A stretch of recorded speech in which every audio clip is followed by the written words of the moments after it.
எனது உலகமான நாமத்தினாலே கூடி வந்திருக்கிற உங்கள் யாவரையும் நாங்கள் வாழ்த்து வரவேற்கிறோம். இந்த வேளையிலே கர்த்தருடைய வார்த்தைக்காக நாங்கள் கடந்து சென்றிருக்கிறோம்.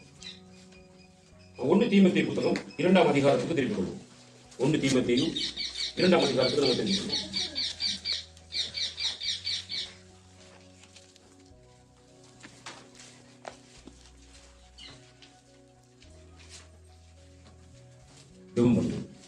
இரக்கமுள்ள நல்ல ஆண்டவரையும் எங்களுக்கு நாங்கள் சொல்லியிருக்கிறோம். இந்த நாளிலும் நீர் எங்களோடு கூட பேசப் போகிற உங்களுடைய வார்த்தைகளுக்காக நாங்கள் நன்றி செலுத்துகிறோம். நீங்கள் மறைத்து உண்மை நீங்கள் வெளிப்படுத்தி உங்களுடைய காரணத்தை நாங்கள் ஒவ்வொருவரும் பெற்றுக்கொள்ளத்தக்கதாக தேவனுடைய கிருபை பாராட்டும். கிருபைக்காக நமக்கு நன்றி செலுத்துகிறோம். வார்த்தைகளை அன்றைய உங்களிடத்தில் கூடி கேட்கிறவர்களும் இணையதளத்திலே சுவாமி கூடியிருந்து இந்த வார்த்தைகளை கேட்கிறவர்களையும் கர்த்தராகிய ஆண்டவர் தாமே இயேசு கிறிஸ்துவின் நாமத்தினாலே நிறைவாக ஆசீர்வதிக்கும்படியாக நாங்கள் ஜெபிக்கிறோம். கிருபைக்காக நாங்கள் சோதரிக்கிறோம். ஒவ்வொரு அன்றைக்கு தாவே ஆத்மாவும் உமக்கு பிரியமானபடி அன்றைய உடைய வார்த்தைகளை அன்றைக்கு தாவே சுவாமி இணைத்தோடுவதற்கு ஒவ்வொருத்தருக்கு உதவி செய்கிறார். நன்றி செலுத்தி இந்த வார்த்தைகள் தூரமாக சபைகளை எல்லாம் ஏற்று வல்லமைகள் இயேசு கிறிஸ்துவின் நாமத்தினாலே கட்டத்தை நிறுவனமாக அப்படிங்கிற நன்றி செலுத்துகிறார். இயேசு கிறிஸ்துவின் நாமத்தில் வேணும் எங்கள் ஜீவனோட நல்ல பிதாவே. ஆமென். நல்ல கவனிங்க. இதனால் நாங்கள் பார்க்க போவதான வார்த்தையினுடைய தலைப்பு, நீ தேவனை எப்படி சந்தோஷப்படுத்தலாம். நீ தேவனை எப்படி சந்தோஷப்படுத்தலாம். தேவத்தை நம்மளை சந்தோஷப்படுத்த வரல, யோசிச்சு பாருங்க. நாம எப்படி தேவனை சந்தோஷப்படுத்தலாம் இப்படியான ஒரு கேள்வி ஒரு கூட நாளை நாங்கள் தேவனுடைய வார்த்தைகள் நடந்து போகிறோம். 1 தீமோத்தேயு புத்தகம் 2ஆம் அதிகாரம் 1ஆம் வசனத்திலிருந்து 4ஆம் வசனம் வரைக்கும் நாங்கள் வாசிக்கிறோம். நான் பிரதானமாய் சொல்லுகிற புத்தி என்னவெனில், எல்லா மனுஷருக்காகவும் விண்ணப்பங்களையும் ஜெபங்களையும் வேண்டுதல்களையும் ஸ்தோத்திரங்களையும் பண்ண வேண்டும். நாம் எல்லா பக்தியோடும் நல்ல ஒழுக்கத்தோடும் கலகம் இல்லாமல் அமைதியுள்ள ஜீவனம் பண்ணும்படிக்கு ராஜாக்களுக்காகவும் அதிகாரமுள்ள யாவருக்காகவும் அப்படியே செய்ய வேண்டும். நம்முடைய இரட்சகராகிய தேவனுக்கு முன்பாக அது நன்மையும் பிரியமுமாய் இருக்கிறது. எல்லா மனுஷரும் ரட்சிக்கப்படவும் சத்தியத்தை அறிகிற அறிவை அடையவும் அவர் சித்தமுள்ளவராய் இருக்கிறார். நல்ல கவனிங்க. இந்த நாளிலே ஆண்டவராகிய இயேசு கிறிஸ்துவை ஆராதிக்கிறோம் என்று சொல்லுகிறதான நம்முடைய வாழ்க்கையில நாம கர்த்தரை எப்படி சந்தோஷப்படுத்தலாம், நாம தேவனை எப்படி சந்தோஷப்படுத்தலாம் என்று பார்க்கிற பொழுது அவர் எங்களுக்கு சொல்லுகிற புத்தி என்ன அப்படின்னா, அது பிரதானமான புத்தி. பிரதானமாக தேவன் சொல்லக்கூடிய புத்தி என்ன அப்படின்னு பார்த்தீங்கன்னா, எல்லா மனுஷனுக்காகவும் விண்ணப்பங்களையும் ஜெபங்களையும் வேண்டுதல்களையும் சோதரங்களையும் பண்ண வேண்டும். இது எதுக்காக அப்படின்னு பாத்தீங்கன்னா, நாம் எல்லா பக்தியோடும் நல்லொழுக்கத்தோடும் கலகம் இல்லாமல் அமைதியில் உள்ள ஜீவனம் பண்ணும்படிக்கு ராஜாக்களுக்காகவும் அதிகாரம் உள்ள யாவருக்காகவும் அப்படியே செய்ய வேண்டும். அதனால கவனிங்க, தேவன் எங்களை ஜெபம் பண்ணும்படி சொல்லுகிறார். அப்படி ஜெபம் பண்ணுகிறதுனால எங்களுக்கு கிடைக்கக்கூடிய காரியம் என்ன அப்படின்னா, ஜெபம் பண்ணுகிறதுனால எங்களுக்கு கிடைக்கக்கூடிய காரியம் என்னன்னா, நாங்க அமைதியில் உள்ள ஜீவனம் பண்ணுவதற்காக அப்ப எங்களுடைய வாழ்க்கையில அமைதியான ஒரு சூழல் தேவை.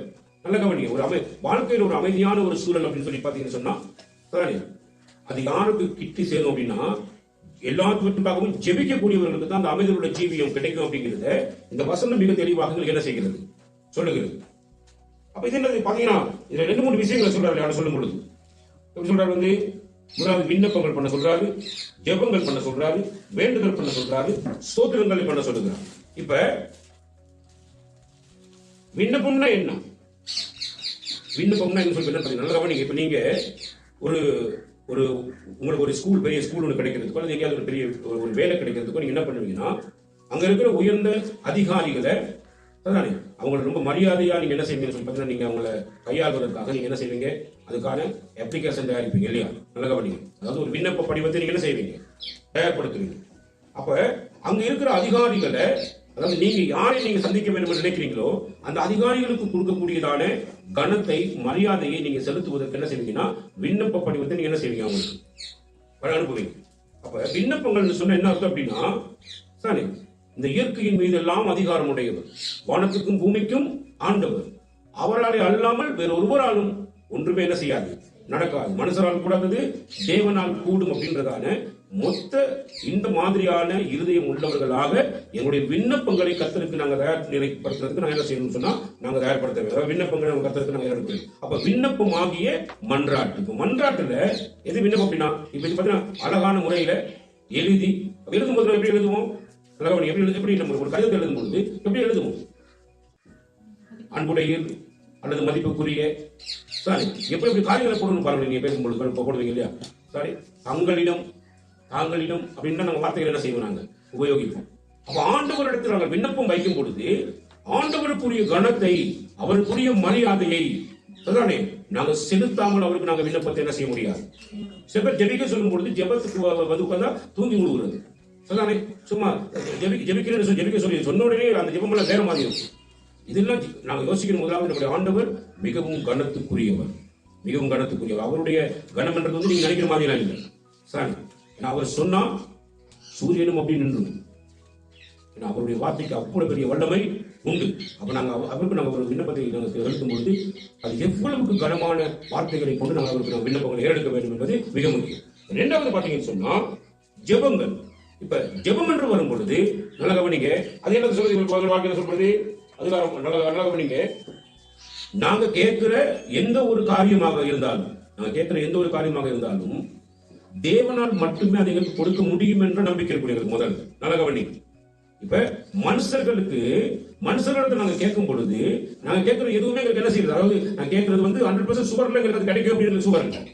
ஆனா தேவனிடத்துல நாம கேட்கும் பொழுது தேவனிடத்துல நாங்க கேட்டா நிச்சயமாகவே தேவனால் அதை எனக்கு என்ன செய்ய முடியும், கொடுக்க முடியும் என்றதான நம்பிக்கை, தேவனால் கொடுக்க முடியும் என்றதான விசுவாசம். நல்ல கவனிங்க.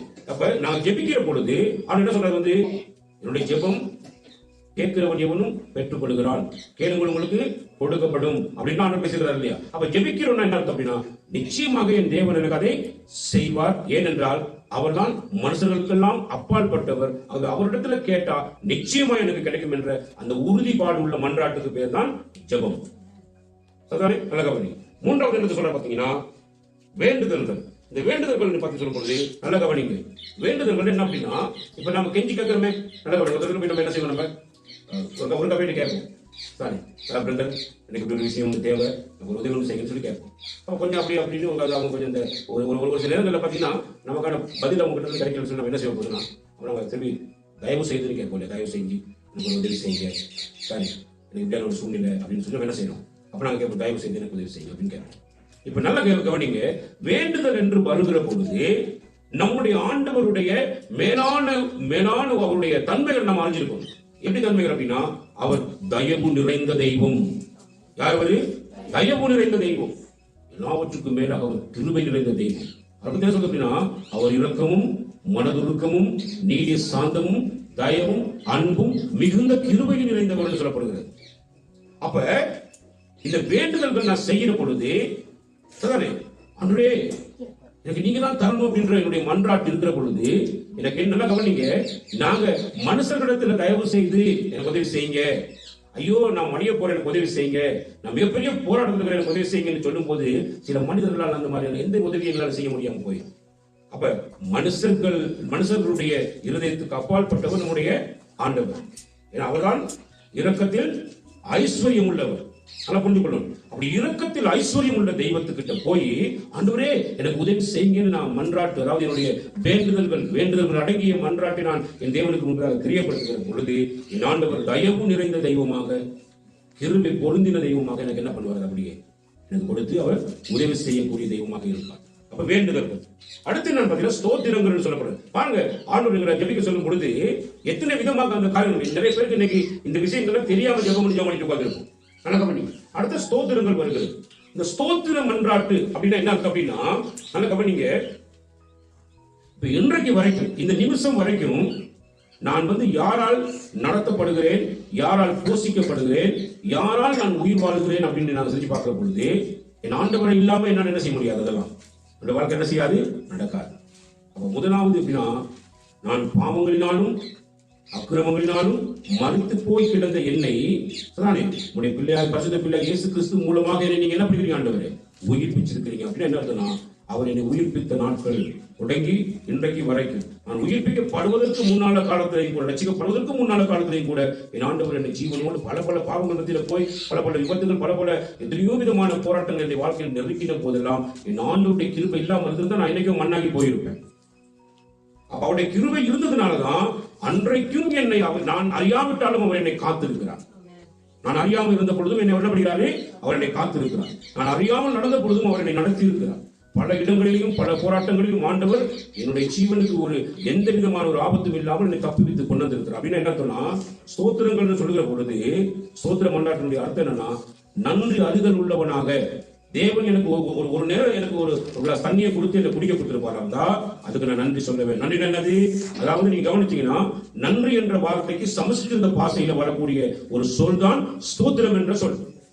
அப்ப ஸ்தோத்திரம் என்ற சொல் தமிழ் அதிகாரத்துல இல்ல. அப்ப இது எந்த மொழியில இருக்கிறது?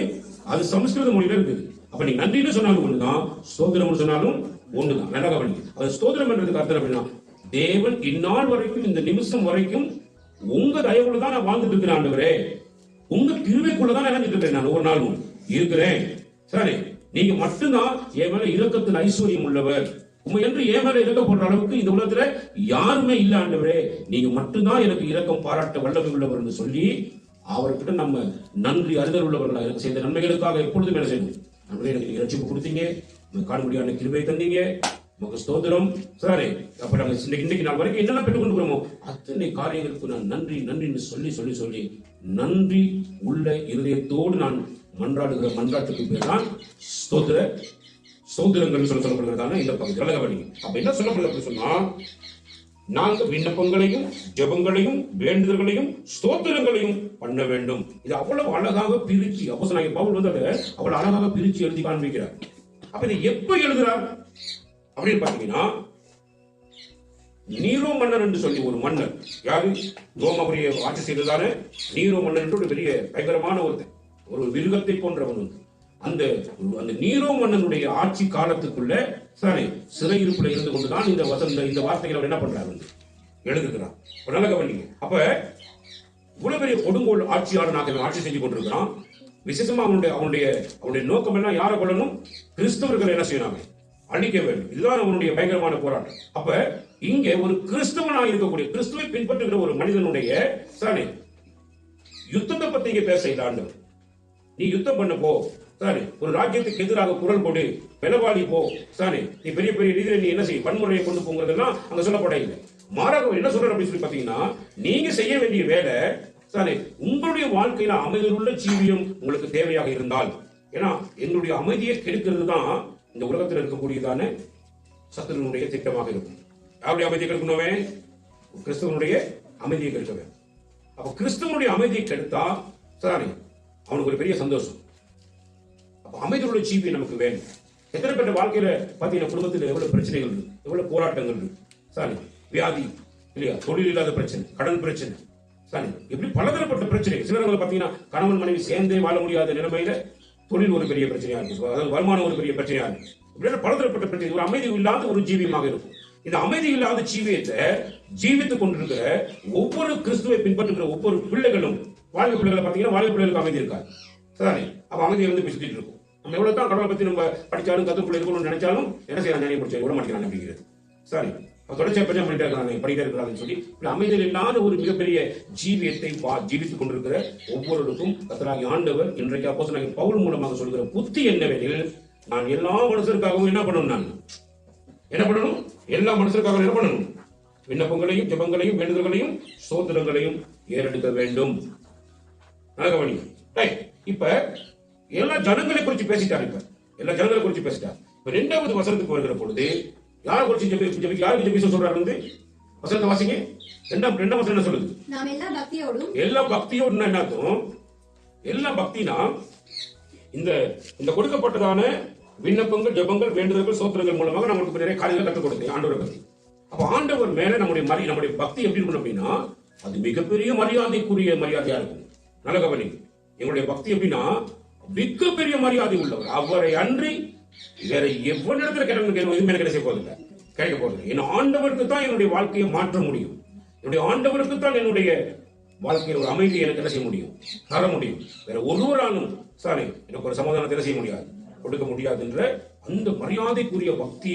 சாரி, அப்ப எல்லா பக்தியோடும் அடுத்தது என்னது? நல்லொழுக்கத்தோடு. அப்ப நல்லொழுக்கத்தோடு சொல்லும் பொழுது நல்ல கவனிங்க, கிறிஸ்தவன் வாழ்க்கையில் இருக்க வேண்டிய மிகப்பெரிய முக்கியமான ஒரு விஷயம் அப்படின்னா நல்லொழுக்கம். நல்லொழுக்கம் தவறுனாதான் அவனுக்கு பிரச்சனை கூடியும். ஒழுக்கம் தவறியை விடக்கூடாது.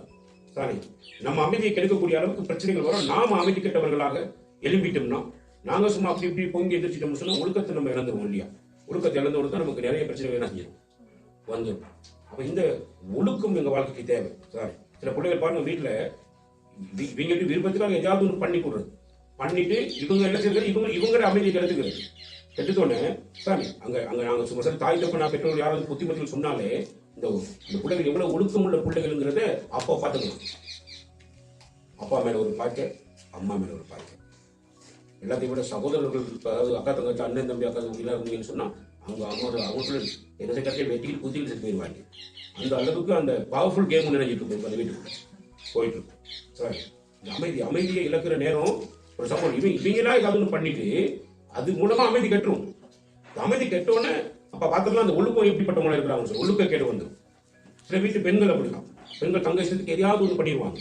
ஏதாவது ஒன்று பண்ணிட்டு ஏதாவது விருப்பத்துக்கு ஏதாவது ஒன்று பண்ணிட்டு கடைசியில புருஷனுக்கு முன்னுக்கு ஏதாவது ஒரு விஷயம் வரும்போது ஏதாவது சொல்ல அங்க பாத்தீங்கன்னா பூகம் கிளம்பி பெரிய லெவலில் கிளம்பி பூமி எதிர்த்து மாதிரி நினைப்பாங்க. வீட்டுக்கு ஆட ஆரம்பிச்சா கடைசியில் பார்த்தீங்கன்னா அப்ப பார்த்தோம்னா அமைதியான மனுஷன் அப்படின்னு சொல்லி எல்லாம் செஞ்சிடலாம், கண்டுபிடிச்சிடலாம். ஏன்னா அப்பதான் அங்க பார்க்கலாம் என்ன தெரியும், அங்க எந்த அளவுக்கு அங்க அவங்களுடைய ஒழுக்கம் கேட்டு எப்படி வெளியே வருதுன்றதை என்ன செய்யலாம், கண்டுபிடிக்கணும். சரி, இப்படி நீங்க ஒவ்வொரு குடும்பங்கள்லையும் பல பல ரீதிகளை நீங்க பார்க்கலாம். அப்ப ஏன் அமைதியை நாங்கள் இழக்கிறோம், ஏன் அமைதி இல்லாத வாழ்க்கையை வாழ்ந்துட்டு இருக்கோம் அப்படின்னு பாத்தீங்கன்னா, இந்த அமைதி இல்லாத வாழ்க்கை, சந்தோஷம் இல்லாத வாழ்க்கை, சமாதானம் இல்லாத வாழ்க்கை எனக்குள்ள இருக்குதுன்னா அதுக்கு பொறுப்பாளிகள் நாங்களே இல்லாம கடவுள் ஒரு போதும் பொறுப்பாளி இல்லைன்றதை நாங்கள் தெளிவா புரிஞ்சு கொள்ள வேண்டும். ஏன்னா ஆண்டவர் யார் அப்படின்னா எங்களுக்கு சமாதானத்தை கொடுக்க வந்த தெய்வம். அவர் என்ன சொன்னார், உலகத்துல யாரிடத்துல இல்லாதது எனக்கிட்ட தான் இருக்கு, என் சமாதானத்தை உங்களுக்கு விட்டு செல்லுகிறேன், நீங்கள் ஒருவருக்கு ஒருவர் என்ன செய்யுங்க சமாதானம், நீங்க ஒருவருக்கு சமாதானமாக இருக்கணும் அப்படின்னா முதல் நீங்க உங்களுக்காக என்ன செய்யணும், சமுத்திரம் உட்காந்து வேண்டுதல் செய்யல. நீங்க தான் குழப்பத்தை கொண்டு போறது. அதாவது சங்கீதக்காரன் நம்ம பார்த்தோம் இல்லையா, நீங்க சங்கீதம் 26 பார்த்தோம்ல, நியாயம் விசாரிக்க சாதாரண. அப்ப என்னையே நான் நானூறும் என்னை ஆராய்ந்து பாருங்க, எனக்கிட்ட பிழை இருக்குன்னா என் வீட்டுக்குள்ள சமாதானம் ஒரு நாள் எனக்கு என்ன செய்ய போறதில்லை. நான் பிழையாக தவறி நடக்கிறேனா, என்னுடைய சைடுல நான் முறை தவறி பிழையான பாதையில நான் நடந்து கொண்டிருப்பா நிச்சயமா எனக்கு சமாதானம் கிடைக்காது, எனக்கு அமைதி கிடைக்காது. அப்ப எனக்கு அமைதி இல்லாத வாழ்க்கை இருக்கு அப்படின்னா அதுக்கு காரணவாளி யாருமே இல்லை, நானே தான் என்றதை நான் என்னையே நான் ஆராய்ந்து பார்க்க வேண்டும். என்னுடைய ஆண்டவர் எனக்கு அமைதி தந்திருக்கிறார், அமைதியுள்ள ஜீவியத்தை எனக்கு கொடுத்திருக்கிறார், சமாதானம் நிறைந்த வாழ்க்கை எனக்கு தந்திருக்கிறார். ஏன் எனக்கு அது கிடைக்கல அப்படின்னா அதுக்கு காரணம் நீதான் நான் தான் என்றதை நான் என்ன செய்ய வேண்டும், ஒவ்வொரு நாளும் இந்த வாழ்க்கையை நான் ஆராய்ந்து பார்க்க வேண்டும். அதுதான் ஆண்டவர் அவரோடு கூட எனக்கு ஒரு உறவை ஏற்படுத்துகிறார், அவரோடு கூட உறவை ஏற்படுத்துகிறார். 2 ஊடகத்தின் வழியாக உறவு. என்ன ஒரு ஊடகம், என்னது தேவன் என்னோடு கூட பேசும்படியான ஊடகம் என்ன, தேவனுடைய வார்த்தை. நான் தேவனோடு கூட உறவு கொள்ள வேண்டியதான எனக்கு கொடுக்கப்பட்ட 2வது ஊடகம் என்ன, ஜெபம். நான் என் ஆண்டவரோடு கூட பேசும்படியாக தேவன் எனக்கு கொடுத்திருக்கிறதான ஊடகம்.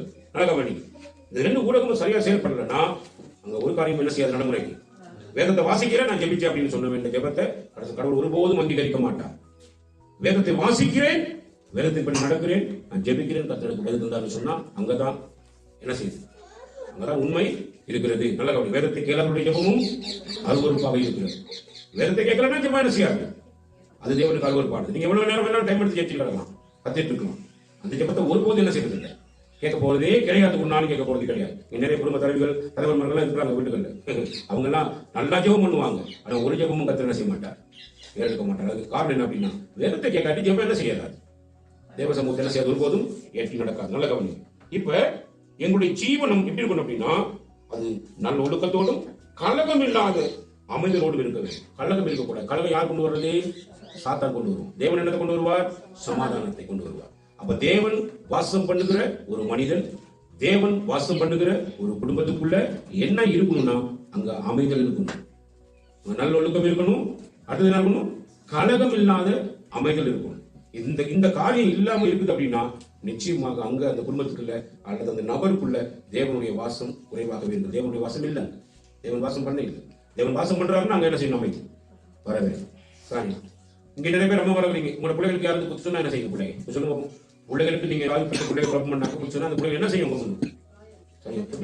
சரிங்கம்மா சரிங்கம்மா அப்படி சொல்லுமா, எப்படி சொல்லுமா, என்ன செய்யுங்க பிள்ளைங்க,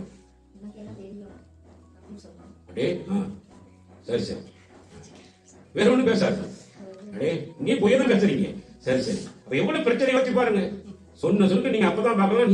நான் இப்படி நான் அறியாம இருந்திருக்கிறேன், எப்படி நீங்க சகனா என்ன வச்சிருப்பீங்க, நடக்கிற சம்பவத்தை பார்த்து சொல்லி சொல்லியிருப்பீங்க. அடைய இவ்வளவு நேரம் முட்டாளா இருக்கு எப்படின்னு கேட்டா, நீங்க தான் எனக்கு அம்மா, நான் தான் உங்களுக்கு என்ன புள்ள. இது தெரியாம இவ்வளவு நாளா ஓடிக்கிட்டு இருக்கோம். அப்ப இதைத்தான் சரியா நீங்க புரிஞ்சு கொள்ள வேண்டும். பிள்ளைகள் எழுப்பிடும் அம்மாக்களை விட பெரிய லெவலுக்கு அறியும். அப்ப தாய்மார் என்ன பண்ணுவோம், அடங்கிடணும் அப்படின்னா இந்த மதத்தை போறாங்க, என்ன விட்டு அடிச்சிருவாங்களோ அப்படின்னு நம்ம என்ன பண்ணணும், நம்ம பிள்ளைகளை மாறிடும். ஒரு பிள்ளை எப்படி பயந்து பயந்து ஒழியுதோ அதே மாதிரி நீங்க பெற்றோர் பிள்ளைகளுக்கு என்ன செய்யறாங்க, பயந்து ஒழியக்கூடிய நிலைமை இன்னைக்கு என்ன செஞ்சிட்டு இருக்குது, இருந்து கொண்டிருக்கிறது. அங்க ஒரு நாளும் அமைதலோட வாழ்க்கை என்ன செய்யாது, வரவே வராது. தேவனும் அங்க என்ன செய்ய மாட்டார், வாசம் பண்ண மாட்டார். தேவனோடு இருக்கணும், தேவனுடைய ஆசீர்வதிக்கணும். நீ அமைதியோட வாழ்க்கையில் ஜீவனுக்கு உலகத்தில் வாழ்மா இருந்தா நீ நிச்சயமா கர்த்தரோடு கொடுக்கப்படுகிறதான அந்த நிகழ்ச்சிகளுக்குள்ள நீ என்ன செய்ய வேண்டும், நீ கடந்து செல்ல வேண்டும். நல்ல கவனி. அப்படி எப்படி தேவனை சந்தோஷப்படுத்தலாம், எப்படி தேவனை சந்தோஷப்படுத்தலாம் அப்படின்னா நல்ல கவனிங்க. எந்த குடும்பத்துல சாரி முதலாவது கணவன் மனைவிக்குள்ள விரிசல் வந்துச்சுன்னு சொன்னா அங்க கர்த்தரை சந்தோஷப்படுத்துகிற ஒரு சந்தோஷப்படுத்துகிற ஒரு உறவு, சந்தோஷப்படுத்துகிறதான ஒரு நிலைமை அந்த குடும்பத்துக்குள்ள ஒரு நாள் என்ன செய்யாது, இருக்கவே இருக்காது. நிறைய குடும்பங்கள்ல சொல்லாரு சில நேரம் நினைக்கிற மாதிரி இந்த திடீர் நிலம் வரும் கொடுத்துருக்கு. இப்பதான் எப்படி புரிஞ்சேன் அப்படி இல்லையா? சில நேரம் இந்த கோமா செஞ்சுக்கு போயிட்டு வந்த மாதிரி இருக்கும், அப்படி இவதாடைய மனுஷி அப்படின்னு நினைக்கிறது. அப்ப பயங்கரமா இருக்கும் அந்த குடும்பங்கள் நிலைமை யோசனை பாத்தீங்கன்னா. சரி, இங்க என்ன ஆண்டவருடைய அசைபாடுகள் இருக்குதான்னு பாத்தீங்கன்னா, ஆண்டவருடைய அசைபாடுகள் அந்த குடும்பத்துக்குள்ள வரணும்னா இவங்களுக்குள்ள அப்படி இருக்கும். என்னது, அந்த சமத்துவ நிலைமை இருக்கும். அங்க உண்மை இருக்கும். அங்க ஒளிமறைவு இல்லாத ஒரு ஜீவி அந்த ரெண்டு பேருக்குள்ள இருக்கும். ஒளிமறைவு கணவனுக்கு ஏதாவது ஒன்று மறைக்குது அப்படின்னா மனுஷன் பாவம் செய்யலான்னு அர்த்தம், ஏதோ பிற செய்யலான்னு அர்த்தம். கணவன் போய் எதையும் சொல்ல முடியல, எதை பேச முடியல அப்படின்னு சொல்லி இருக்குன்னா அங்க விஷயம் தான். அப்ப அங்க நான் என்ன தெரியும், எங்களை தான் நாங்கள் ஆராய்ச்சி பார்க்க எங்களை ஆராய்ச்சி பார்க்கணும். எனக்குமே தேவனுக்கும் உள்ள உறவு எப்படி இருக்குது, என் தேவன் என்னோடு கூட எப்படி சஞ்சரித்துக் கொண்டிருக்கேன், நான் எப்படி தேவனோடு சஞ்சரித்துக் கொண்டிருக்கிறேன், இது என்னுடைய வாழ்க்கையில தேவையான விஷயம். கணவன் மனைவி பிள்ளைகள் யாரை பார்க்கும், அப்பா அம்மாவை தான் பார்க்கும். அப்பா அம்மாவை பார்க்கும் பொழுது அவங்களுக்குள்ள எப்படிப்பட்ட வாழ்க்கை இருக்குங்கிறது பிள்ளைகள் கவனிக்கும். அந்த பிள்ளைகளுக்குள்ள அந்த பார்வையில் பிரச்சனை வந்துருச்சு அப்படின்னா அந்த பிள்ளைகளுக்கும் கடவுளுக்கும் இருக்கிற உறவு மிகப்பெரிய விரிசல் என்ன செஞ்சு கொண்டு வந்து பிள்ளைகள் கொஞ்சம் கூட கடவுளுக்கு என்ன செய்யாங்க, பயப்படவே பயப்படாது.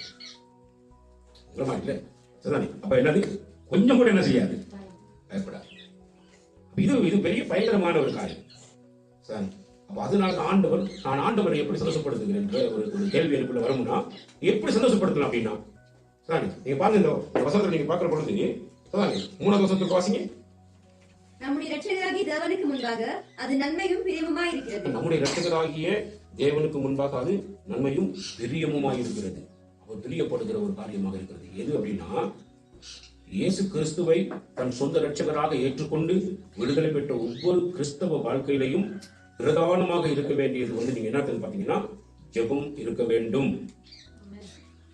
அப்ப ஜெபமானது ஒரு கிறிஸ்தவனுடைய வாழ்க்கையில இல்லைன்னு சொன்னா நல்லா கவனிச்சுக்கிறீங்க. சரி, அது கர்த்தருக்கு ஒருபோதும் பிரியத்தை என்ன செய்யாது, உண்டாக்காது. அவன் ஜெபம் பண்ணுறது நம்மளும் ஜெபம் பண்றது சும்மா போயிட்டு ஜெபம் பண்றோம்னு சொல்லி பாருங்க, ஒரு அலுவலகத்துக்கு ஏதோ ஒரு ஸ்டைல் வச்சிருக்கோம் ஜெபம் பண்றதுக்குன்னு சொல்லி. அப்ப ஜெபம் பண்றதுக்கு முன்னாடி நமக்கு சில இடங்கள் நிறைய ஊழியக்காரங்க வருவாங்க. சில இடத்துல சில ஜெபத்துல போனீங்கன்னா ஆண்டவருக்கே அதட்டுவான் பாருங்க, ஆண்டவரே அதட்டுவாங்க ஜெபம் பண்ணும் போது. சரி, இந்த வீட்டுல அப்பா கிட்ட அம்மா கிட்ட சண்டை பிடிப்பாங்க, அதே மாதிரி சண்டை பிடிச்சி அதே மாதிரி கடவுள் பிடிச்சி கடவுள். அப்ப அதுதான் அந்த ஆண்டுடைய வார்த்தை சொல்லப்படுறதுல வேண்டுதல்களை, விண்ணப்பங்களை, வேண்டுதல்களை, சுபங்களை, ஸ்தோத்திரங்களை சொல்லுகிற நேரம் ஏன் பிரிச்சு சொல்றாரு அப்படின்னா, கடவுள் அதிக கனத்துக்குரியவர், அவர் அதிக கனம் பெற்ற ஒரு தேவன். அவருக்கு கொடுக்க வேண்டிய மரியாதை நம்ம சரியாக என்ன செய்ய வேண்டும், அவருக்கு கொடுக்க வேண்டும். அவர் நம்ம அப்பான்னு கூப்பிடுறது கடவுள் உங்களுக்கு உரிமை கொடுத்துக்கிறார், அது ஒண்ணு. ஆனா அந்த அப்பா எப்படிப்பட்டவர்னா மரியாதைக்குரிய தேவன். அப்ப மரியாதைக்குரிய அப்பா இல்லை. அப்ப அவருக்குரிய கனத்தை மரியாதை செலுத்தாம ஜெயிக்க முடியாது என்னால போயிட்டு. சரி, தெரிஞ்சுக்கணும் அவர் எப்படிப்பட்டவர் அப்படின்னு சொல்லி. நம்ம ஒரு கேள்வி கேட்பேன், 4 விஷயம் கொடுத்தேன். யாராவது ஒருத்தர் எழுப்பி கேட்பேன், என்ன 4 விஷயத்துக்கு ஆர்த்தத்தை சொல்லு அப்படின்னு. நல்ல கவனி, சொல்லி கொடுத்துருக்கேன். 4 ஆரம்பத்தில் சொல்லி கொடுத்தேன், 4 காரியத்தை சொல்லி கொடுத்தேன். திடீர்னு எழுப்பி கேட்பேன், எனக்கு தெளிவா சொல்லணும். சரி, நல்ல கவனி. அப்ப ஆண்டவர் எங்களிடத்தை எதிர்பார்க்கிற ஒரு காரியம், அவருக்கு பிரியமானதை என்னுடைய வாழ்க்கையில செய்கிறேனா, அவருக்கு பிரியமான வாழ்க்கையினா செய்கிறேனாங்கிறத நான் கவனிக்கிறேன். நல்ல கவனிக்கிறேன். இப்ப ஒன்று கவனிங்க, கணவன் மனைவியுடைய வாழ்க்கையில திடீர்னு புருஷன்காரன் என்ன பண்ணிடுறான்னா மனைவி மேல எரிஞ்சு வந்துடுறான். அப்ப டக்குனு ஒரு என்ன செய்ய உடனடியாக அந்த குடும்பத்தில் ஒரு பெரிய பிளவு என்ன செஞ்சது ஏற்படுகிறது. பிள்ளைகளுக்கும் பெற்றோருக்கு ஏதோ திடீர்னு ஒரு பிரச்சனை என்ன செஞ்சது ஏற்பட்டுருது. இதுல ஒரு பிளவு என்ன பண்ணிருது ஏற்பட்டுருது. கவனிங்க, எல்லாரும் கவனிக்க வேண்டியது மிக முக்கியம். இப்ப இங்க அமைதி என்ன செஞ்சிருக்கு? அமைதி கெட்டு போயிருக்கு. அப்ப ஆண்டவர் எங்களுக்கு ஒரு ஐடியா கொடுக்குறாரு, உங்களுக்கு ஒரு ஆலோசனை கொடுக்குறாரு. என்ன ஆலோசனை அப்படின்னா, புருஷனானவன் நீ என்ன பண்ணா, உன்னுடைய மனைவிக்காக நீ என்ன செய்யணும்? உன் மனுஷிக்காக என்ன செய்யணும்? நீ ஜெபம் பண்ணு, மனுஷிக்காக ஜெபம் பண்ணு. ஏன் அப்படின்னா, மனுஷியாக தான் இருப்பா, ஆனா அந்த மனுஷிக்குள்ள ஒரு இச்சையை ஏற்படுத்துவான் சாத்தான். இந்த மனைவிக்குள்ள என்னத்தை கொண்டு காட்டுவான்? ஒரு இச்சையை கொண்டு ஏற்படுத்தி விட்டுருவான். அந்த இச்சையின் நிமித்தம் அவள் உன்னை கனம் பண்ணாம உன்னை கனவீனப்படுத்துற நிலைமைக்கு ஆளாகிடுவா. அதனால அவளுடைய வாழ்க்கை, அவளுடைய ஆத்ம பாரம் உனக்குள்ள இருக்கிறதுனால நீ அவளுக்காக எந்நேரம் என்ன செஞ்சாங்க? நீ ஜெபம் பண்ணுவேன். நல்ல கவனிங்க. நாம என்ன சேர்ந்துட்டோம்னா, இப்ப இங்க நினைப்பு பிரச்சனை இல்லை. இப்ப இங்க பேசுறது சாரி ஒருத்தர் தான் இருக்கிறார் சாரி. அப்ப நல்லா கவனிங்க. இந்த பக்கம் நான் இருக்கேன். உண்மையா கத்தரை வார்த்தை சொல்லப்படும். அமைதல் கெடக்கூடிய நிலைமை ஒன்று வருது, நாம வீட்டுக்குள்ள வருதுன்னா முதல் அந்த அமைதி யார்கிட்ட நிற்கணும்? உன் மனைவி மூலமாக கிடைக்கக்கூடிய சூழ்நிலைக்கு வரணும். அவன் மனைவிக்காக என்ன செய்ய முடியும்? நீ ஜெபம் பண்ண வேணும். அப்ப என்ன ஜெபம் பண்ண வேணும் இல்லையா? விண்ணப்பங்களை, ஜெபங்களை என்ன செய்ய வேணும்? வேண்டுதல்களை, ஸ்தோத்திரங்களை பண்ண வேணும். அப்ப இந்த காரியத்தை நீ செய்ய வேணும். அதே மாதிரி மனைவியானவள் என்ன செய்யணும் அப்படின்னா, தன்னுடைய புருஷனுக்காக என்ன செய்ய வேணும்? ஜெபிக்க வேணும். ஏன் அப்படின்னா, புருஷனுடைய வாழ்க்கையில் ஆண்டவரே எனக்காக நீங்க நியமிக்கப்பட்ட புருஷனுடைய வாழ்க்கையில என் மூலமா எந்த சூழ்நிலையிலையும் நீங்க கொடுக்க வேண்டிய வெகுமதியை என் புருஷன் என்ன செய்யக்கூடாது? இழந்து விடக்கூடாது. ஏனென்றால் என் புருஷன் யாரா இருக்கிற அப்படின்னா, கர்த்தாவே உங்களுடைய ஸ்தானத்துல நீங்க படிக்கிறீங்க, உங்களுடைய ஸ்தானத்துல படிக்கிறீங்க. அப்ப நீங்க எப்படி சபை மேல அன்பு கூறீங்களோ அந்த மாதிரி என் புருஷன் ஏன் மேல அன்பு கூறதுக்கான ஒரு பெரிய ஒரு நிலையை கொடுத்துருக்கீங்க. அப்ப என்ன அர்த்தம்? புருஷன் எங்க இருக்கிறாரு? தேவனுடைய ஸ்தானத்துல புருஷன் என்ன செய்யறாரு என்றார். மனைவி எப்படி இருக்கேன்னா, ஆண்டவரே நான் ஒருபோதும் என் மூலமாக, என்னுடைய செயல்கள் மூலமாக, என்னுடைய எந்த கிரிகள் மூலமாகவோ என் ஆண்டவராகி நீங்க ஏன் புருஷனுக்கு கொடுக்க வேண்டிய எந்த ஒரு வெகுமதியையும் அன்றைக்கு ஆதாம் இருந்தது போல என்னுடைய புருஷனை செய்யக்கூடாது, இழந்துவிடக்கூடாது என்ற ஒரு மிகப்பெரிய வேண்டுதல்களை பண்ணி கொடுக்கக்கூடிய ஒரு மனைவியாக அவருடைய அந்த மனைவியானவர்கள் இருக்க வேண்டும். இன்னைக்கு நம்ம நிறைய பேருக்கு ஜெபிக்க வந்திருப்போம். நம்ம ஜெபிக்க வாழ்க்கை யாரும் ஜெபிச்சுட்டு இருப்போம். நமக்கு ஜெபிக்கிறது நிறைய பேருக்கு ஜெபிச்சுட்டு இருப்போம். ஆனா எது விசேஷித்த ஜெபம் அப்படின்றத நம்ம என்ன செய்ய மாட்டோம்? மறந்து விடுவோம். விசேஷமாக ஜெபிக்க வேண்டிய ஜெபம்.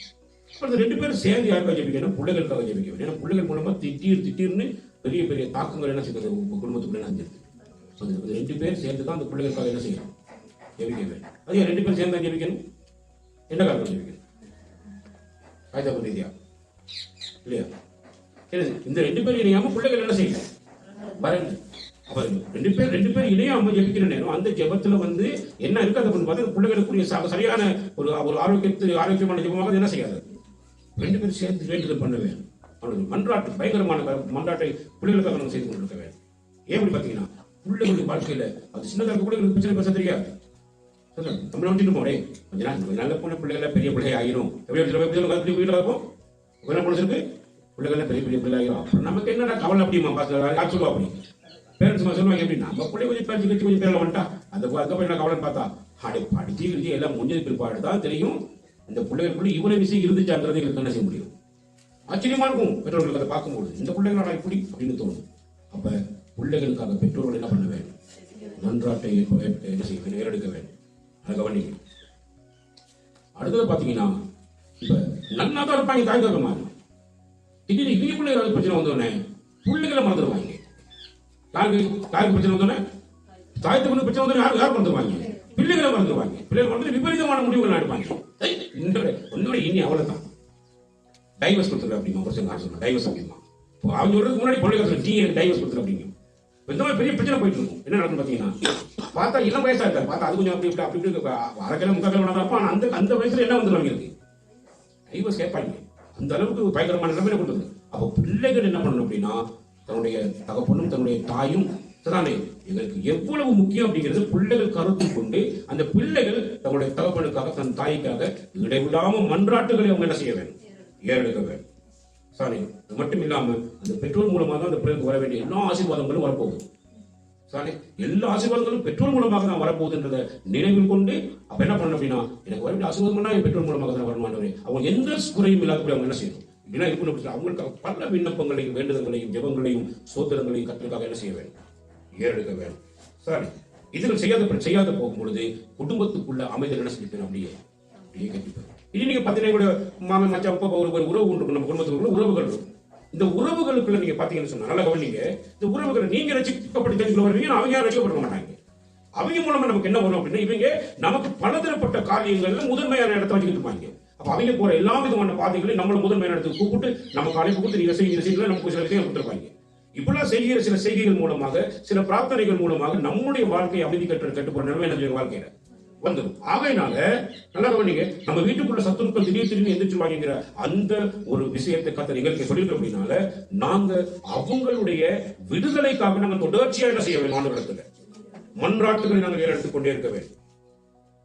நீ என்னதுக்கு அங்க போற அப்படிமா சும்மா சம்மந்தம் அங்க போற இல்லையா அப்படின்னு நம்ம டக்குனு நினைச்சோம். ஒரு நிமிஷம் அப்படி யோசிச்சு இருக்க வேண்டி வந்து அடே நல்லது நடந்தா நாங்கள் அவங்க வீட்டு வாசப்படி நிற்க மாட்டேன் அப்படின்னு சொல்லிட்டு என்ன வச்சுப்பான். அடே ஐயோ நல்லது நடந்தா வீதனை முக்கியம் அப்படின்னு வச்சு கடவுளை கொடுத்துருவாங்க. இப்படிப்பட்ட பலதரப்பட்ட பிரச்சனைகள் இந்த குடும்ப வாழ்க்கை இருந்துட்டு இருக்கும். நடக்கும். கட்டாயம் ஜெபிக்க வேண்டும். அது மட்டும் இல்லாம சுற்றும் சூழல் இருக்கக்கூடிய மற்ற மக்களுக்காக நம்ம கட்டாயம் என்ன செஞ்சாகணும்? ஜெபிக்க வேண்டும். ஏன் ஜெபிக்கணும்? ஏன் ஜெபிக்கணும் அப்படின்னா, ஒருவேளை உன்னுடைய சொந்தக்காரன் பக்கத்துல இல்லாம வேற ஒரு அயலான் இருப்பானா, இந்த வீட்டு ஒரு சத்தம் கேட்டா பக்கத்து வீட்டுக்காரன் முடியாது நம்ம என்ன விசாரிப்பான். எத்தனை பேருக்கு அந்த உண்மை தெரியும்? சொந்தக்காரன் இருக்க மாட்டான் பக்கத்துல, ஆனா வேற ஒரு மனுஷன் இருப்பான். நம்ம அவனை சும்மா யாரோ நினைச்சுட்டு உட்காந்துருப்போம். ஆனா அவன் தான் நமக்கு திடீர்னு முடியாது என்ன செய்வான்? விசாரிப்போம், உதவி செய்யறதுக்கு முன் வருவான். அப்ப நம்ம என்ன பண்ணணும்? அவங்க ஆசீர்வாதமா இருக்கணும், அவங்க சந்தோஷமா இருக்கணும், அவங்க ரட்சிப்பு பெறணும், முதல்ல ரட்சிப்பு பெறணும், அவங்க எல்லா விஷயத்தையும் நம்ம ஆசீர்வாதம் சொல்லி என்ன பண்ணணும்னா அவங்களுக்காக நம்ம கட்டாயம் என்ன செய்வாங்க? வேண்டுதல் பண்ணியே ஆக வேணும். சரி, இது நம்முடைய சமுதாயம். அதுக்கடுத்து பாத்தீங்கன்னா எல்லா மக்களுக்காக ஜெபிக்க வேண்டும். ஏன் ஜெபிக்க சொல்லுவோம்? நீங்க வெளியில நடக்கிற பொழுது உங்களுடைய கால்கள் வந்து வெயில் சூட்டில் பற்றக்கூடாது, முள்ளு குத்திடக்கூடாது, போத்தலோடு கிச்சிடக்கூடாதுன்னு சொல்லி, சகதியில் மிச்சக்கூடாதுன்னு சொல்லி உங்களுக்காக வேற விதமான செருப்புகளை தச்சு வச்சுக்கிட்டு இருக்காங்க கடைகளில் வச்சுக்கலாம். நீங்க ஒரு வேளை அவனை மோசமான ஜாதி நடிச்சிட்டு இருக்கான். ஆனா நல்லா கவனிங்க, உங்களை தாங்குற உள்ளங்கையை நீங்க மோசமானவன் சொல்லணுமா? அவன் உங்களை தாங்குற மாதிரி ஒரு மனுஷன். அவன் யாருன்னா அவன் கையால வச்சு செஞ்சு அந்த செருப்புல தான் நீங்க நடந்து போயிட்டு இருக்கீங்க. அப்ப அவன் மிக முக்கியம் நம்மளுக்கு. அவனுக்காக நாங்கள் கட்டாயம் என்ன செஞ்சாகணும்? நாங்கள் ஜெபிக்கவே. நாங்கள் சாப்பிடுற சாப்பாடுகள் எங்களுக்கு எங்கேயோ இடத்துல தயார்படுத்துற கருத்து. அப்ப நாங்க என்ன செய்யணும்? எல்லா விவசாயிகளுக்காக நாங்கள் என்ன செஞ்சாகணும்? ஜெபிக்கவே. சரி, எல்லா வைத்தியர்களுக்காக நாங்கள் என்ன செஞ்சாகணும்? நாங்கள் ஜெபிக்கவே. ஒரு கிறிஸ்தவன் என்ற வாழ்க்கை, கிறிஸ்தவ வாழ்க்கைன்னு சொல்லி நீங்க நினைக்க கூட சாதாரண ஒரு வாழ்க்கை அப்படின்னு. நமக்கு அமைதியான வாழ்க்கை, ஆரோக்கியமான வாழ்க்கை தேவைன்னா நம்ம இந்த ஜனங்களுக்கு எல்லாத்துக்கும் நம்ம என்ன செஞ்சுட்டு இருக்கணும்? நேரம் ஜெபிச்சு கொண்டே இருக்கணும். நல்லா கவனிக்க. நமக்கு தண்ணி செஞ்சு ஒருத்தர் தண்ணி அனுப்பிச்சுக்கணும். அதுக்காக நம்ம என்ன செய்யணும்? ஜெபிக்கணும். நீங்க உங்களுக்கு தேடி பார்க்க கூட உங்களுக்கு தெரியும் யாருக்காக நம்ம ஜெபிக்கணும். எதனாலுக்காக ஜெபிக்கணும்? விசேஷமாக இரண்டாவது வசனம் சொல்றாரு, ஜெபிக்க சொல்லி சொல்றாரு. யாருக்காக ஜெபிக்க சொல்றாரு? ராஜாக்களுக்காகவும். வாசிங்க. ராஜாக்களுக்காகவும் அதிகாரமுள்ள யாவருக்காகவும் அப்படியே செய்ய வேண்டும். ராஜாக்களுக்காக நம்ம ஜெபிக்கணும். யார் அந்த ராஜாக்கள் அப்படின்னு பாத்தீங்கன்னா நல்லா கவனிங்க. இப்ப இலங்கையை ஆட்சி செய்யும்படியாக ஒரு ராஜாவை தேர்ந்தெடுத்திருக்கிறார். இப்ப அவர் மூலமாக நிறைய மந்திரிமார்கள் என்ன செய்ய போறாரு? வந்து ஏற்படுத்த போகிறார்.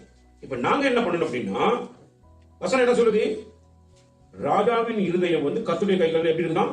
நீர் கால்களை போல இருக்குதான். அவர் தமக்கு சித்தமானபடி என்ன செய்யறாரு? எல்லாத்தையும் திருப்பி கொண்டிருக்கிறார் சொல்லி சொல்லுது. நாம அந்த மாதிரி வசனங்களை ராஜாவை குறித்து என்னென்ன சொல்லப்பட்ட வசனங்கள் இருக்கோ அந்த வசனங்களை நாங்கள் குறிச்சு கொண்டு அந்த வசனங்களை வச்சு அந்த ராஜாவுக்காக நாங்கள் என்ன செய்ய வேண்டும்?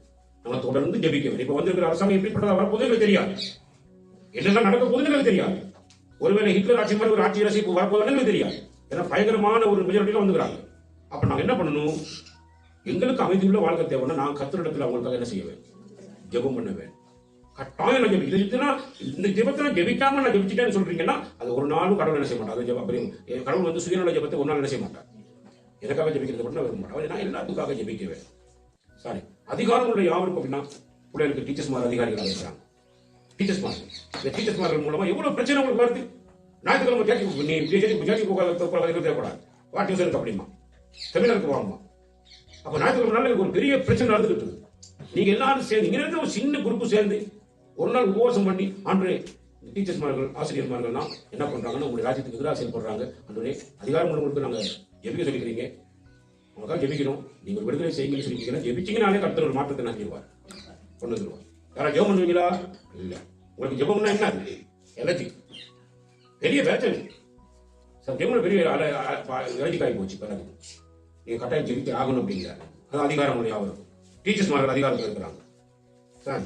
அதே மாதிரி பிள்ளைகளுக்கு யார் அதிகாரிகள்? பெற்றோர்கள் அதிகாரத்தில் இருக்கிறாங்க. பெற்றோர்கள் தேவன் அந்த அதிகாரத்தில் நியமிச்சு வச்சிருக்கிறார். பெற்றோர்கள் உன் தகப்பன் உன் தாயின் நியமிச்சு வச்சிருக்கிறார். அவங்களுக்கு எல்லாத்துக்கும் நீங்க என்ன செஞ்சாகும்? நீங்க ஜெபிக்க வேணும். சாரி, அதே மாதிரி டீச்சர்ஸ்மார்கள் இருந்து எல்லாம் நீங்க எங்க போய் வேலை செய்றீங்க? வேலை செய்யறது யாரும் உங்களுக்கு எஜமானன்? நான் கடந்த வாரம் படிச்சு கொடுத்தேன். ஒரு நாள் கூலியை கொடுக்கறதுக்கு 2000 கூலி உனக்கு தாரம் சொல்லி வந்து வேலை செய்ய சொன்னாலும் அந்த எஜமானுக்கு வேலைக்காரன் என்ன செஞ்சாகும்? கீழ்படிய வேணும். அப்ப எல்லா அதிகாரங்களில் இருந்து எங்களை ஆட்சி செய்யக்கூடிய யாரெல்லாம் இருக்கிறாங்களோ அவங்களுக்கு எல்லாத்துக்காக என்ன செய்ய வேணும்? நான் ஜெபம் பண்ண வேணும். சரி, இதையே நீங்க நல்லா கவனிங்க. இதையே நீங்க ஜெபிக்கிறதோட மாத்திரம் இல்ல, சரி, நீங்க என்ன பண்ணணும் அப்படின்னா கீழ்ப்படியவும் வேணும் அப்படின்னு சொல்லி பாத்தீங்கன்னு சொன்னா 1 பேதுரு புத்தகம் 2ஆம் அதிகாரம் 1 பேதுரு புத்தகம் 2ஆம் அதிகாரம் பாருங்க 17ஆம் வசனத்தை வாசிங்க. மேலான அதிகாரமுள்ள ராஜாக்களாலும் சரி, தீமை செய்கிறவர்களுக்கு ஆக்கினையும் நன்மை செய்கிறவர்களுக்கு புகழ்ச்சியும் உண்டாகும்படி அவனால் அனுப்பப்பட்ட அதிகாரிகளுக்கானாலும் சரி கீழ்ப்படியுங்கள்.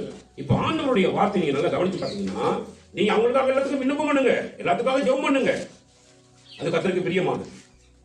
சரி, அது முதல் வசனம் என்ன சொல்லுது? நீங்கள் மனுஷருடைய கட்டளைகள் யாவற்றிற்கும் கர்த்தர் நிமித்தம் கீழ்ப்படியுங்கள். நீங்க மனுஷர்கள் யாருடைய மனுஷருடைய கட்டளைகள் யாவற்றுக்கும் கர்த்தர் நிமித்தம், யார் நிமித்தம்? கர்த்தர் நிமித்தம் கீழ்ப்படியுங்க. அப்ப நம்முடைய பாருங்க, கிறிஸ்தவ பிள்ளைகளுடைய வாழ்க்கையில வந்து நாம இன்னைக்கு நிறைய கிறிஸ்தவர்களை பார்த்துட்டு இருக்கிறோம். சரியான முரண்பாடுகளும் பிரச்சனைகளும் சத்தியம் கவனிச்சுட்டு போயிட்டு கண்டுபிடிக்கணும் நம்பர் 1 பாருங்க. சரி, பல்லதரப்பட்ட விஷயம். இதெல்லாம் நீங்க கவனிச்சு பாத்தீங்கன்னா இது கிறிஸ்தவ வாழ்க்கைக்கு அர்த்தமே இல்லாத ஒரு வாழ்க்கை. கிறிஸ்தவ வாழ்க்கை அப்படின்னா நீ எல்லா அதிகாரங்களுக்காக ஜெபம் பண்ண வேண்டும். இரண்டாவது, எல்லா அதிகாரத்தில் இருக்கிற அவ்வளவு பேருக்கும் கர்த்தர் நிமித்தம் என்ன செய்ய வேண்டும்? நீ கீழ்ப்படி இருக்க வேண்டும். சரி, நல்லா கவனிங்க. அதுல 12ஆம் வசனத்தை வாசிங்க. புறஜாதிகள் உங்களை அக்கிரமக்காரர் என்று விரோதமாய் அது புறஜாதிகள் யாரு? கிறிஸ்துவை அல்லாத ஜனங்கள், கிறிஸ்துவை விசுவாசிக்காத ஜனங்கள். அப்ப எங்க இருக்கிறாங்க அவங்க? கிறிஸ்துவை விசுவாசிக்காத ஜனங்கள் எங்க இருக்காங்க? இதுக்குள்ளே இருக்கிறாங்க, வேக இருக்காங்க. நம்மளை சுத்தி இருக்கிறவங்க எல்லாரும் யாரு நினைச்சிட்டு இருக்கீங்க? அவங்கதான் இருப்பாங்க. இப்ப அவங்க இருக்கிறாங்க, பக்கத்து வீடுகள் இருப்பாங்க. சரி, வாசிங்க.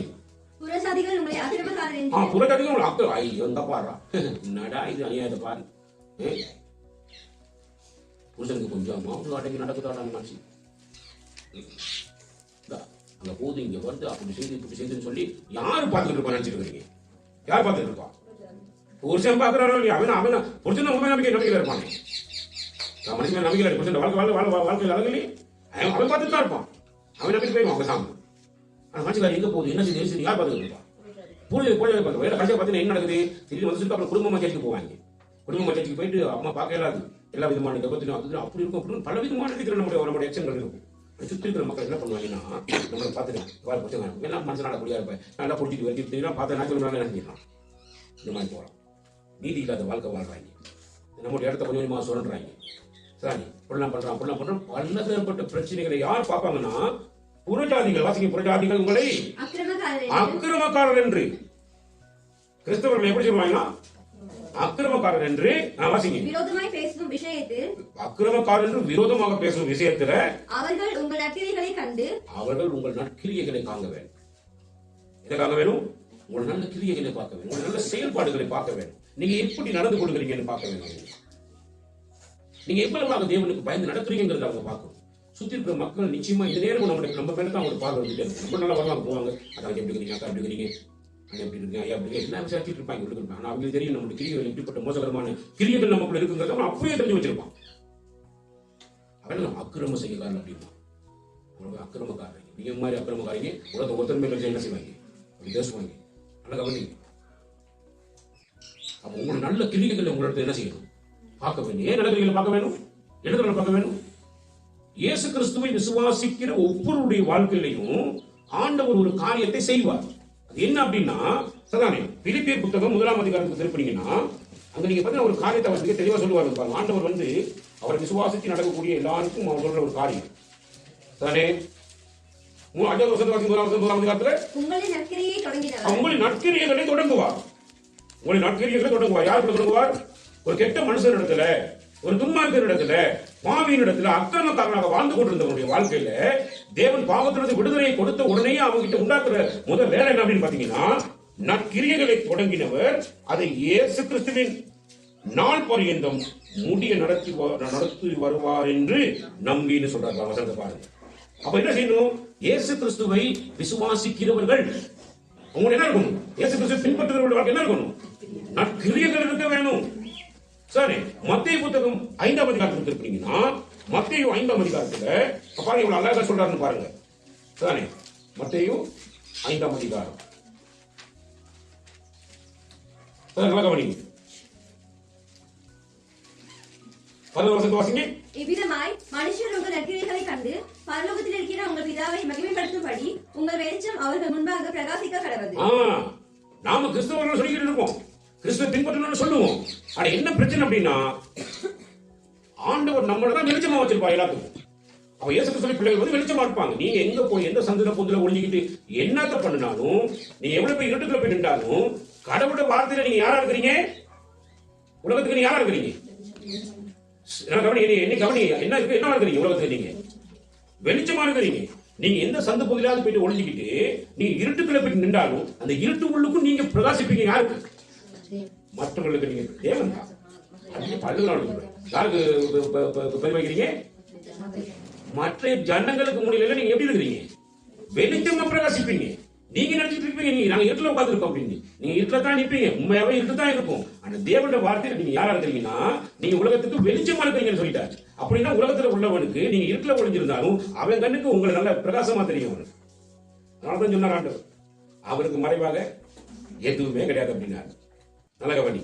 நம்ம நினைச்சிட்டு நம்ம யாரும் பார்க்கல வைக்கல, நம்ம இஷ்டம் மூலக பண்ண இது பண்ண நினைச்சிட்டீங்க, ஒரு நாளும் சம்பவிக்க முடியாத. ஏன்னா என்னுடைய நற்கிரியைகளை அவங்க என்ன செய்யணும்? காங்க வேணும்.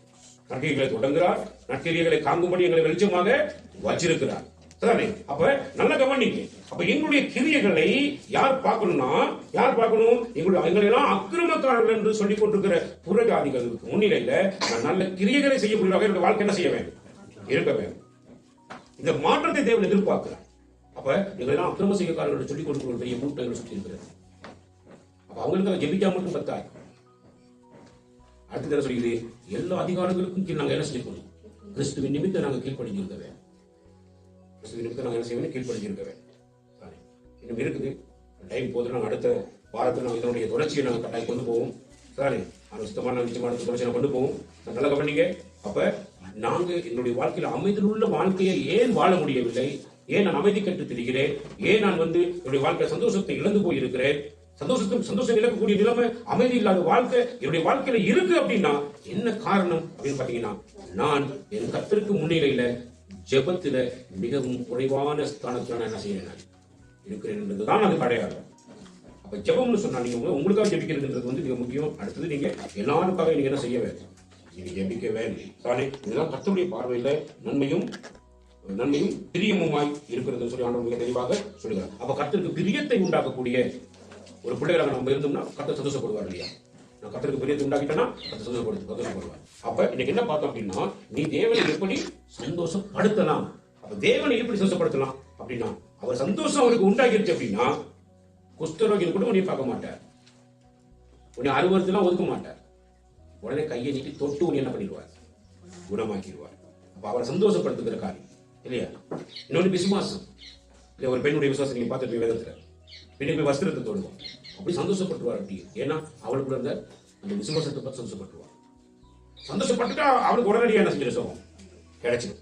நீங்க நான் வியாதிஸ்தலா இருக்கிறீங்களா? உடைய வாழ்க்கையில பல போராட்டங்கள் இருக்குதா? நீங்க நிம்மதி எதிர்ப்பு இருக்கிறீங்களா?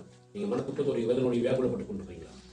ஆண்டவரை எப்படி சந்தோஷப்படுத்தலாம்? ஒரு 5 நிமிஷம் செஞ்சு பாருங்க, எப்படி ஆண்டவரை சந்தோஷப்படுத்தலாம். பிள்ளைகளுக்கு நீங்க சந்தோஷப்படுத்துற மாதிரி தான் பெற்றோருக்கு எல்லாவற்றையும் என்ன செய்ய போறீங்க? நீங்க கீழ்படிஞ்சிருக்கணும். அது செஞ்சீங்கன்னா சந்தோஷம் வரும். இல்லைன்னா சந்தோஷம் என்ன செய்யாது வாழ்க்கையில வராது. ஒரு 5 நிமிஷம் கத்தருக்காக நான் என்ன செய்ய போறோம்? கத்தர் சமுதிரம் என்ன செய்ய எல்லாரும் முன்னாடி மூடி தேவ சமுதிரம் என்ன செய்ய போறோம்னா இருந்து ஆண்டவரை உங்களை சந்தோஷப்படுத்துவதற்கு நான் என்ன செய்யலாம்? கத்தர் ஆசீர்வதிப்பார். எல்லாரும் கண்மணி சொல்லி